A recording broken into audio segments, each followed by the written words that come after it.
வணக்கம் தோழி, எல்லாரும் எப்படி இருக்கீங்க? நான் ரொம்பவே நல்லா இருக்கேன். இந்த பதிவில் நம்ம மாதுளப்பழத்தோடைய பெனிஃபிட்ஸ், இந்த மாதுளப்பழத்தை நம்ம தவறான முறையில் சாப்பிடும்போது இதிலேருந்து கிடைக்கக்கூடிய பெனிஃபிட்ஸ் நமக்கு கிடைக்காம போகலாம். ஒரே ஒரு மாதுளைப்பழம் போதும் உங்களை கருத்தரிக்க செய்கிறதுக்கு. அதற்கு இந்த மாதுளப்பழத்தை நம்ம எந்த முறையில் எடுத்துக்கணும் அப்படிங்கிறத பற்றி தெளிவாக இந்த வீடியோவில் பார்க்க போகிறோம். இந்த வீடியோ உங்களுக்கு ரொம்பவே ஹெல்ப்ஃபுல்லாக இருக்கும். ஸ்கிப் பண்ணாமல் முழுசாக பாருங்கள். இந்த வீடியோ பார்க்குறதுக்கு முன்னாடி இன்னும் நம்ம சேனலை சப்ஸ்கிரைப் பண்ணாத தோழிகள் சப்ஸ்கிரைப் பண்ணிக்கோங்க. இது மாதிரியான கர்ப்பம் சம்மந்தப்பட்ட நிறைய விஷயங்களை தெரிஞ்சுக்க ரொம்பவே ஹெல்ப்ஃபுல்லாக இருக்கும். இப்போ நம்ம வீடியோ பார்க்கலாம். மாதுளை பழங்களை பொறுத்த வரைக்கும் இப்போ வரக்கூடிய எல்லா மாதுளை பழங்களுமே ஹைப்ரிட் மாதுளை பழங்கள் தான் இப்போ நமக்கு அதிகமாக கிடைக்குது. நம்ம சின்ன பிள்ளையாக இருந்தப்போ அதிகமாக வெள்ளை நிறத்தில் இருக்கக்கூடிய மாதுளை முத்துக்கள் இருக்கக்கூடிய பழங்கள் தான் அதிகமாக நமக்கு கிடைச்சது. சிலர் அந்த மாதுளை வேறு வகை, சிகப்பாக இருக்க மாதுளை வேறு வகை, ஆனால் ஹைப்ரிட்லாம் கிடையாதுன்னு சொல்கிறாங்க. இதில் எது நமக்கு உண்மைன்னு தெரியாது. பொதுவாக மாதுளை பழத்தை நம்ம எந்த மாதுளை பழம் எடுத்துக்கிட்டோம் அப்படின்னாலும் அதில் நமக்கு துவர்ப்பு சுவை அப்படிங்கிறது இருக்கும். பொதுவாகவே கருப்பையை சுத்தம் செய்கிறதுக்கும் கருப்பையை வலிமை செய்கிறதுக்கும் அறுசுவைகளில் துவர்ப்பு சுவை நமக்கு அதிகமாக தேவைப்படுது. அதனால தான் நான் இதுக்கு முன்னாடியே சொல்லியிருந்த பதிவில் கூட வாழைப்பூ அதிகமாக சேர்த்துக்கணும் பெண்கள் குழந்தைக்கு ட்ரை பண்ணும்பொழுது அப்படின்னு சொல்லியிருந்தேன். ஸோ வாழைப்பூலையும் துவர்ப்பு தன்மை அதிகமாக இருக்கும். இதுவும் ப்ரெக்னென்சிக்கு ரொம்பவே சப்போர்ட் பண்ணக்கூடிய ஃபுட்டு தான். அதையும் தாண்டி இந்த மாதுளை பழத்தை நம்ம ரெகுலராக எடுத்துக்கிறோம். இதை வச்சு நம்ம எப்படி ப்ரெக்னென்ட் ஆக முடியும் எந்த விதமான மெடிசன்ஸும் இல்லாமல் அப்படின்னு பார்த்தீங்கன்னா, இப்போ உங்களுக்கு எல்லாமே நார்மலாக இருக்குது. ஆனால் எக்கு க்ரோத் மட்டும் இல்லைன்னு சொல்லியிருக்காங்க. இல்லை என்ன காரணம்னே தெரியல, அதனால் குழந்தை தங்க மாட்டேங்குதுன்னு சொல்லியிருக்காங்க. அதே போல் பிசிஓஎஸ் ப்ராப்ளம்னால தான் எனக்கு குழந்தை தங்கலை. இந்த மாதிரி ரீசன்ஸ்னால உங்களுக்கு குழந்தை தள்ளி போயிட்டே இருந்துச்சுன்னா மாதுளை பழம் போதும் உங்களுடைய குழந்தை பாக்கியத்தை தக்க வச்சுக்கிறதுக்கு. அதுக்கு இந்த மாதுளை பழத்தை எப்படி எடுத்துக்கணும், எந்த அளவில் எடுத்துக்கணும் அப்படிங்கிறத பார்க்கலாம். இந்த மாதுளை பழத்தை நீங்கள் தினம் ஒரு பழம் எடுத்திங்கனாலே போதுமானது. மாதுளை பழத்தை எக்காரணத்திற்கொண்டும் ஜூஸாக எடுத்துக்கவே கூடாது. ஏன்னா மாதுளை பழத்தை பொறுத்த வரைக்கும் அதில் இருக்கக்கூடிய விதைகளில் தான் அதிகப்படியான சத்துக்களே இருக்குது.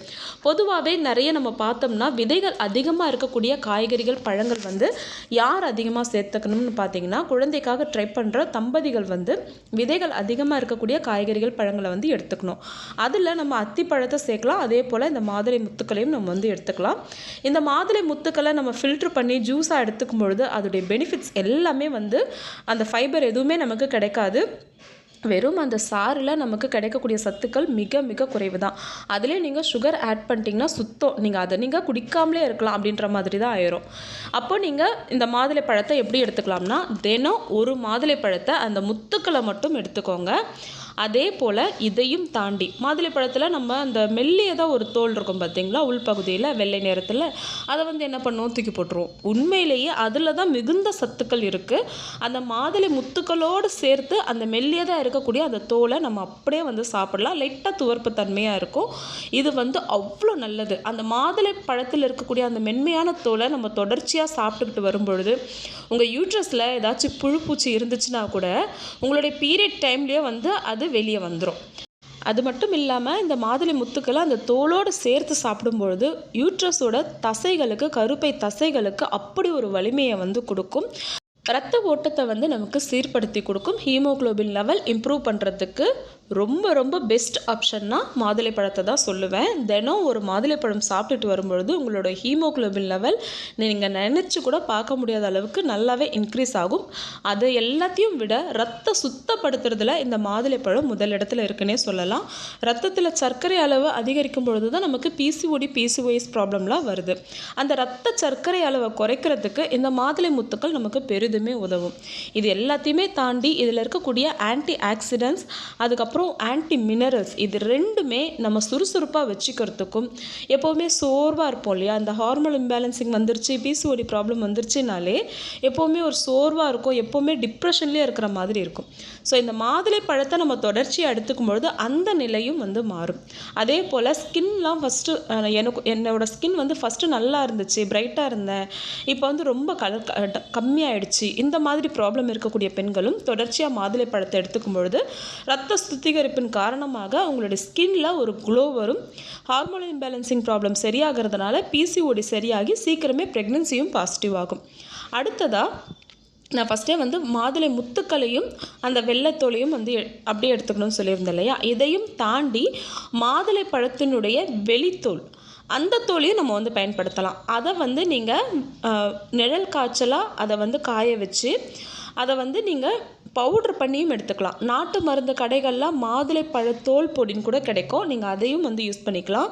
இல்லை பொடி வந்து எனக்கு யூஸ் பண்ண இஷ்டம் இல்லை அப்படின்னா மாதுளை பழம் நம்ம சாப்பிடும்பொழுது அந்த வெளியே இருக்க தோல் எடுத்து நீங்கள் நிழல் காய்ச்சலாக நீங்கள் காய வச்சு ஒரு பாட்டிலை வந்து சேவ் பண்ணி வச்சுக்கோங்க. இதில் வந்து ஒரு 2 இன்ச் 3 இன்ச் அளவு எடுத்து நைட்டு நம்ம வெந்தய வாட்டர் எப்படி ஊற வைக்கிறோமோ அதே போல் நைட் நேரத்தில் அந்த மாதுளைப்பழ தோலை வந்து ஒரு டம்ளர் தண்ணியில் போட்டு ஊற வச்சுட்டு மறுநாள் காலையில் எழுந்து அந்த தண்ணியை நீங்கள் எம்டி ஸ்டொமக்கில் குடிச்சிக்கிட்டு வரும்பொழுது ரொம்பவே ஃபாஸ்ட்டாக உங்களுடைய பாடியில் இருக்கக்கூடிய டாக்ஸின்ஸை வெளியேற்றுறதுக்கு இந்த ட்ரிங்க் ரொம்ப ரொம்ப சப்போர்ட்டிவாக இருக்கும். அதுலேயும் வந்து துவர்ப்பு தன்மை கலந்து தான் இருக்கும். ஸோ இதை வந்து ப்ரெக்னென்சிக்கு பிளான் பண்ணுறவங்க தொடர்ச்சியாக எடுத்துக்கும் பொழுது கருப்பை சுத்தமாகும். ஸோ நிறைய பேருக்கு இருக்கக்கூடிய சந்தேகம் என்னென்னா, மாதுளைப்பழம் சாப்பிட்ட உடனே எனக்கு பீரியட்ஸ் ஆகிடுமே, அப்போ வந்து ஆஃப்டர் ஓவலேஷன் எடுத்துக்கக்கூடாதா அப்படிங்கிற சந்தேகம் வந்து இருக்கும். அப்படிலாம் எதுவுமே கிடையாது. எக்காரணத்திற்கொண்டும் இந்த மாதுளைப்பழம் வந்து உங்களுடைய கருவை வந்து பாதிக்காது. மாறாக கருவை நல்ல விதத்தில் வளர்கிறதுக்கு சப்போர்ட் பண்ணக்கூடியது. ஸோ நீங்கள் கரு கலைஞ்சிருமோ அதனால் ஓவலேஷனுக்கு அப்புறம் நம்ம எடுத்துக்க வேண்டாம் அப்படிலாம் நீங்கள் நினைக்க வேண்டாம். தாராளமாக இந்த மாதுளை பழங்களை தொடர்ச்சியாக எடுத்துக்கலாம். அதே போல் பிசிஓஎஸ் ப்ராப்ளம் இருக்கிறவங்களுக்கு எண்டோமெட்ரியல் லைனிங் வளராது. அந்த மாதிரி இருக்கக்கூடியவங்களும் மாதுளை பழத்தை தொடர்ச்சியாக எடுத்துக்கிட்டு வரும்பொழுது எண்டோமெட்ரியல் லைனிங் நல்லாவே இம்ப்ரூவ் ஆகும். அதாவது ஒரு குழந்தைய வந்து தாங்கி பிடிக்கிற அளவுக்கு கருப்பைக்கு வலிமையை கொடுக்கக்கூடியது. இப்போ மாதுளைப்பழம் சீசன் வந்து நமக்கு தொடங்கியிருக்கு. இந்த டைமில் நீங்கள் வந்து பயன்படுத்திக்கோங்க. தினம் ஒரு மாதுளை எடுத்திங்கன்னா கூட போதும், அதிகமாக கூட எடுக்கணும்னு அவசியம் இல்லை. ஏன்னா நிறைய பேருக்கு இந்த மாதுளைப்பழம் வந்து எடுத்துக்க பிடிக்காது. அப்படி இருக்கவங்களும் குழந்தைக்காக நீங்கள் ஒரு மருந்து எடுத்துக்கிற மாதிரி எடுத்துக்கோங்க. தினம் ஒரு மாதுளைப்பழத்தை அந்த தோலோடு சேர்த்து எடுத்துக்கோங்க. உங்களோட பிசிஓஎஸ் ப்ராப்ளம் குறைஞ்சி கருமுட்டை வளர்ச்சியில் அப்படி ஒரு முன்னேற்றம் வந்து இருக்கும். நல்ல கருமுட்டை வந்து வளர்ந்து சீக்கிரமே கரு உண்டாகும். ஒன்ஸ் நீங்கள் ப்ரெக்னென்ட் ஆகிட்டிங்கன்னா கூட டாக்டர் வந்து மாதுளைப்பழத்தை தான் எடுத்துக்க சொல்லுவாங்க. கர்ப்ப காலத்தில் தினம் ஒரு மாதுளைப்பழத்தை எடுத்துக்கிறதுனால பிறக்க போகிற குழந்தைக்கும் அந்த தாய்க்கும் நிறைய நியூட்ரிஷன்ஸ் வந்து கிடைக்கும். அதே போல் கர்ப்ப காலத்தில் தொடர்ச்சியாக மாதுளை முத்துக்களை எடுத்துக்கும் பொழுது பிறக்க போகிற குழந்தை எல்லாருக்குமே ஒரு ஆசை இருக்கும் இல்லையா, நல்லா கலராக பிறக்கணும், குங்குமப்பூ சாப்பிடலாம் சொல்லுவாங்க. ஆக்சுவலி குங்குமப்பூவில் கலராக பிறக்குமான்லாம் எனக்கு தெரியாது. ஆனால் மாதுளை முத்துக்களை நம்ம ப்ரெக்னென்சி டைமில் தொடர்ச்சியாக எடுத்துக்கும் பொழுது நிச்சயமாகவே குழந்தைய வந்து ஒரு பிங்கிஷ் கலரில் தான் வந்து பிறக்கும். அப்படியே நல்லா அப்படியே செவச்சவந்தான் இருக்கும் பேபி வந்து பிறக்கும் பொழுது. இது வந்து அனுபவ உண்மை.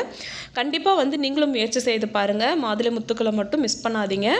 இப்போத்துலேருந்தே தொடங்க ஆரம்பிங்க. உங்களோட நியூட்ரிஷன்ஸ்க்கும் ஃப்யூச்சரில் உங்கள் பேபிக்கும் ரொம்பவே சப்போர்ட்டிவாக இருக்கும். இந்த பதிவு பிடிச்சிருந்ததுன்னா லைக் பண்ணுங்கள். அடுத்த பதிவில் சந்திக்கலாம். நன்றி.